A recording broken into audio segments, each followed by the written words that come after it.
Hi, and welcome to Football Friday night, week 0 as it's called. About half of the schools in southern Arizona strapped on their helmets this evening. I'm Jason Barr. And I'm Erica Weston. Football scores down here at the bottom of the screen, and we are under center bringing you all of the action. Now tonight we start at Marana. The Tigers won a playoff game last season for the first time since 1983. For reference, that's when Lionel Richie and Pink Floyd were topping the charts, hosting perennial power. Yes, Ironwood Ridge, Nighthawks wearing green helmet stickers to honor Vern Friedley. He was a mentor to Ironwood Ridge coach Matt Johnson. First quarter, Tigers up 7-0. Third and 20. Trenton Burgett hits Alfred Ebanoa in the flat, fights off a couple defenders. He's gone. He gets knocked around at the 10-yard line, but there you see, punching it in. Huge gain for the Tigers.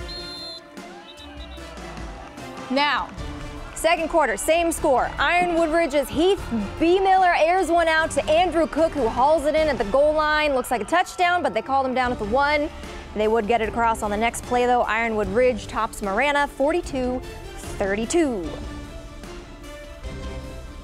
Next stop, Catalina Foothills. Yeah, Erica, the Falcons with two big challenges this summer. Number one, replacing four-year starter Rhett Rodriguez at quarterback, and, well, opening up against national power Scottsdale Saguaro. To the Foothills we go. Late in the first quarter, check it out.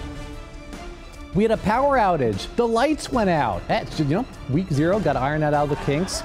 About a 15-minute delay, and then down 6-0. That gives Jeff Scurrin and company a chance to regroup. When play resumed in the second quarter, Saguaro's Max Massengale hits Logan Pettyjohn.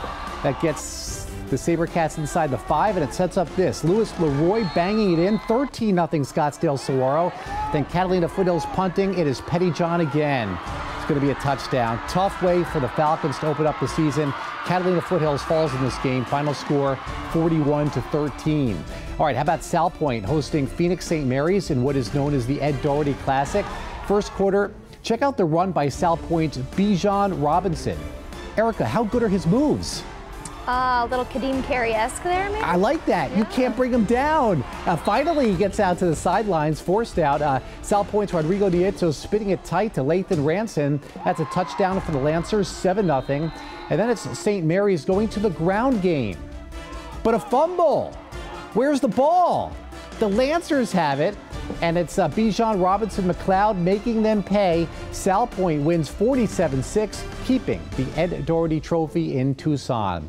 Well, so far, Tucson High's biggest opponent has been Mother Nature. The monsoon has made practicing at Gridley Field a challenge, forcing the Badgers to Cherry Field. They're fortunate to start on the road tonight. Instead of battling Mother Nature, Tucson is battling Buena. Now the Colts come in having lost 21 in a row, but Buena strikes first. Giovanni Bourbon with a dump pass over the middle to Khalil Gardley in the end zone, 6-0 Buena.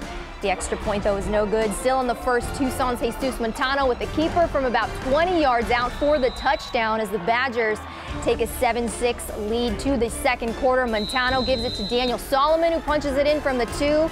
Tucson up 14-6. Now the first half winding down. Buena's of Bourbon again to Gardley from near midfield all the way to for the touchdown. The extra point, though, is blocked as Tucson wins 29-12.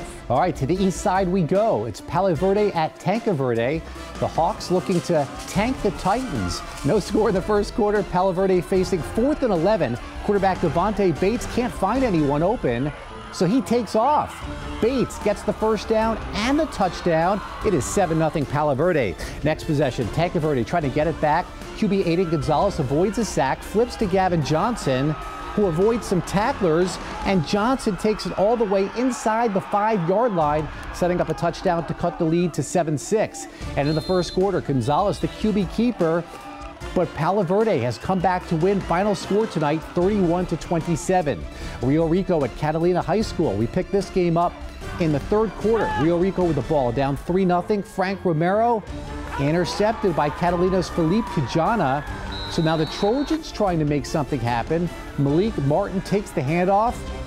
Yeah, and he is going to muscle his way past defenders and take it all the way to the end zone. Catalina with a 31-0 win over Rio Rico tonight. And Rincon hosting Pueblo on their brand new field, courtesy of the Arizona Cardinals. You see there a ribbon cutting ceremony unveiling the field at Rincon prior to the game. Now, off the initial kickoff. What a way to start. Adrian Gonzalez of Pueblo takes the kickoff all the way back, a 91-yard return for a touchdown as Pueblo takes a very early 6-0 lead. They would miss the extra point. Now, later in the first, Omar Ibanez with the carry takes it 60 yards to the house for the touchdown.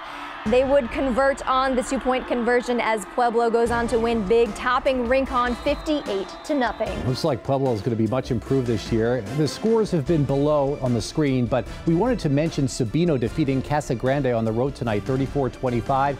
That's because Ryan McBrayer wins in his head coaching debut. He's a longtime assistant for the SaberCats, and U of A soccer with a good win to open up the season at Oklahoma.